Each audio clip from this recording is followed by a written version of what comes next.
మీరు అరుణాచలం వెళ్ళినప్పుడు ఒకటి జరిగిందంట, అదేంటి?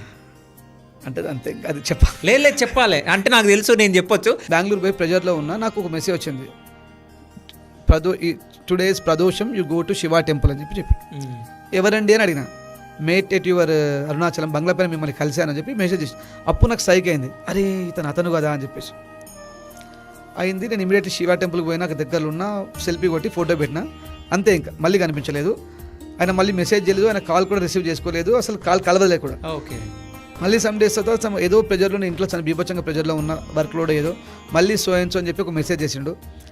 నేను మళ్ళీ అది ఇంప్లిమెంట్ చేసిన, ఆ ప్రెజర్ పోయింది. మళ్ళీ ఇంతవరకు 100 సార్లు కాల్ చేసిన, 1000 సార్లు కాల్ చేసిన, వేరే నెంబర్ నుంచి కాల్ చేసిన, ఆయన నా కాల్ రిసీవ్ చేసుకోలేదు, మళ్ళీ ఆన్సర్ కూడా చేయలేదు. ఓకే, అక్కడ నుంచి రావాలంటే మెసేజ్ వస్తుంది. అదే ఓకే, అదే నేను అది అద్భుతం. కనిపించే కొండ కాదు, పరమేశ్వరుడు మట్టి రూపంలో ఉన్న ఒక కొండ. ప్రజెంట్ యువతకైతే ఖచ్చితంగా చెప్తా, ఎదిగే వాళ్ళు, ఎదగబోయే వాళ్ళు ఖచ్చితంగా అరుణాచలం వెళ్ళి ఒక్కసారి పరీక్షణ చేసుకోండి. నా భూతో నా భవిష్యత్, అంటే నిస్వార్థమైన కోరికలు కోరుకోండి. ఇప్పుడు నాకు ₹1,00,000 కావాలి, నాకు ఇమీడియట్లీ 50 లక్షల శాలరీ కావాలంటే రాదు. మీకేం కావాలో ఆయనకు తెలుసు. ఒక తల్లికి తెలుసు కొడుకు ఎంత అన్నం పెట్టాలో, ఏం పెట్టాలో, ఇచ్చేస్తాడు అంతే. అది నాకు ఇచ్చాడు కూడా.